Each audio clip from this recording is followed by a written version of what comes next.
Extrait du livre « Le livre de famille » de Charles de Ribes, disponible aux éditions L'Honnête Homme. Les familles les plus chrétiennes, les plus recommandables, les mieux ordonnées, celles, en un mot, qui ont fait la France, avaient autrefois, pour la plupart, une coutume qui prouve combien sérieuse et pratique était la direction de leur vie. Sous le nom « Le livre de raison », elles tenaient des livres domestiques qui étaient pour elles autant de trésors et de souvenirs, en même temps que des garanties de bonne administration.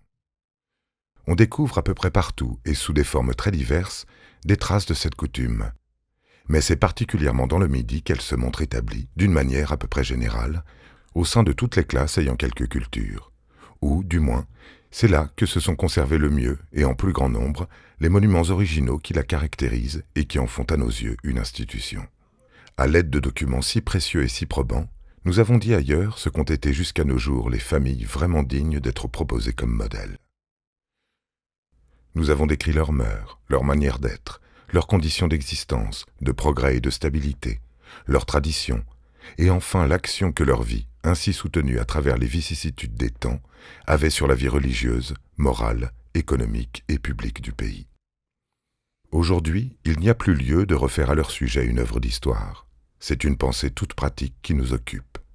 Il s'agit de recueillir et d'appliquer, pour notre usage, les enseignements qui en résultent. Aussi nous bornerons-nous à constater simplement ce qu'étaient ces documents, d'un ordre si intime, et ce qu'ils représentaient. Et d'abord, que faut-il entendre par la dénomination de livre de raison ? Raison vient du mot latin ratio, qui signifie à la fois sens, jugement, doctrine, méthode, compte d'affaires. Et en effet, telle était la puissance des mœurs que le journal où venaient s'enregistrer les actes importants de la famille avait fini par répondre à tout cela. Voici un fait.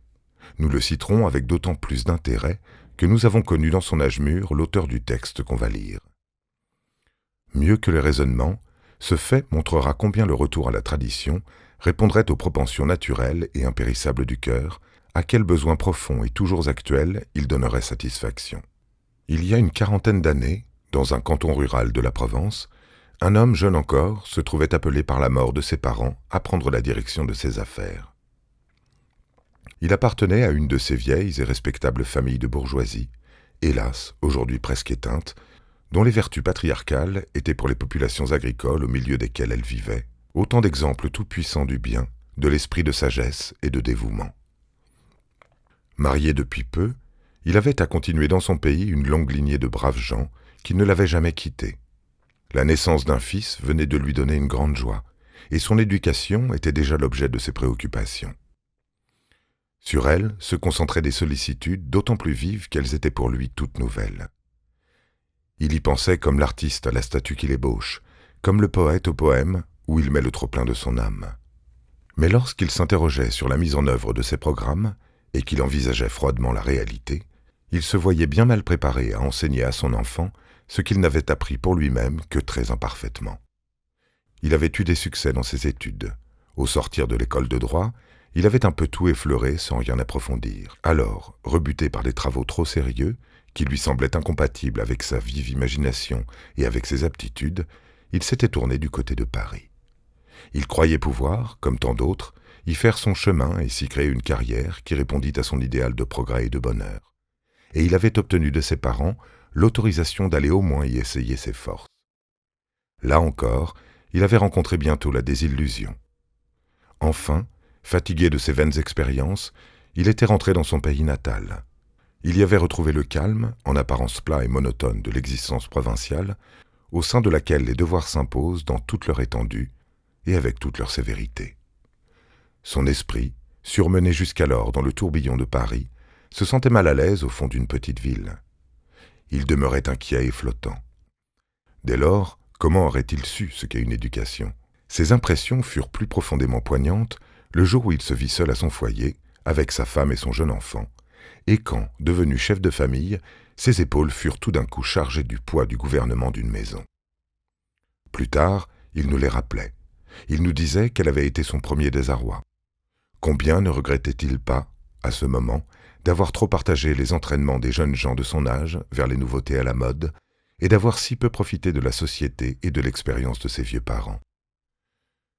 Il avait été toujours pour eux un bon fils, mais il avait vécu loin de leurs actions et de leur influence. Lorsqu'il était revenu près d'eux, il lisait et relisait, avec les larmes dans les yeux, leur testament. Je saisis cette dernière occasion, mon cher fils, pour te recommander de nouveau d'avoir constamment pour ta bonne mère la tendresse, la déférence, la soumission et le respect qu'un fils bien-né doit à celle qui lui a donné le jour. Tu ne pourras jamais assez reconnaître les tendres soins qu'elle a pris de ton enfance, les sacrifices de tout genre qu'elle s'est imposés pour te procurer une bonne éducation, pour augmenter l'héritage dont tu dois jouir après nous, et pour te mettre en état de remplir avec distinction des fonctions honorables dans la société. Ô mon fils, reverse sur elle l'amour que tu avais pour moi, console-la de la perte de son époux, n'oublie rien de ce qui pourra adoucir ses peines et contribuer à son bonheur. Tu mériteras par là que le Dieu de miséricorde, qui est aussi le meilleur des pères, confirme la bénédiction paternelle que je te donne en te disant un dernier adieu. Et la mère, s'inspirant de ce testament du père, et presque dans les mêmes termes, avait écrit également « Je te recommande, mon fils, d'avoir sans cesse devant les yeux le souvenir de ton père.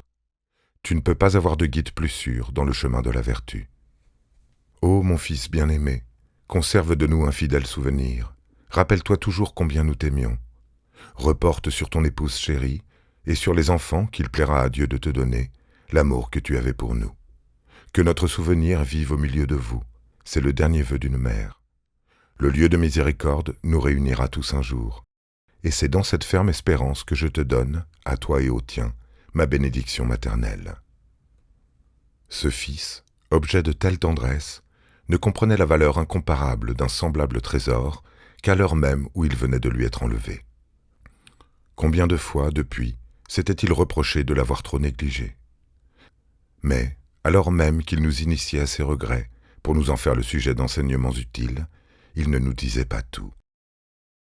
Il ne nous disait pas tout. Il nous laissait ignorer un des moyens par lesquels il avait travaillé, dans la suite, à faire de lui un homme nouveau. C'est ce moyen qu'il nous a été donné de connaître, après sa mort, en recevant la communication de son livre de raison. Ces livres si précieux, qui empêche de les recréer? Quel bienfait n'apporterait pas leur rétablissement? Tout, dit-on, y fait obstacle. Tout est instable, les idées, les lois, les mœurs. Tout, dans la famille et le foyer, comme dans les autres parties du corps social, concourt à développer l'individualisme. Combien de familles, hélas, en souffrent cruellement? Mais nous répondons, c'est une raison de plus pour qu'elles travaillent à combattre cette instabilité, pour qu'elles s'appuient à refaire en elles, au siège et au centre de leur vie, un élément puissant d'ordre et de fixité. Des parents exemplaires continuent sous ce rapport à offrir des modèles dont nous avons à faire notre profit. On aurait peine à le croire si l'on n'en avait pas sous les yeux les preuves authentiques. Malgré les révolutions et l'existence fiévreuse qui est devenue notre partage à tous ou presque tous, des familles mettent encore leur honneur à avoir leur histoire, à tenir des livres de raison ou quelque chose qui y ressemble. Il s'agit de rendre à notre pays les organes mêmes de la vie, et avec eux cette énergie du bon sens, faute de laquelle il se débat dans l'impuissance. Il est urgent d'y recréer à tous les degrés une tradition nécessaire.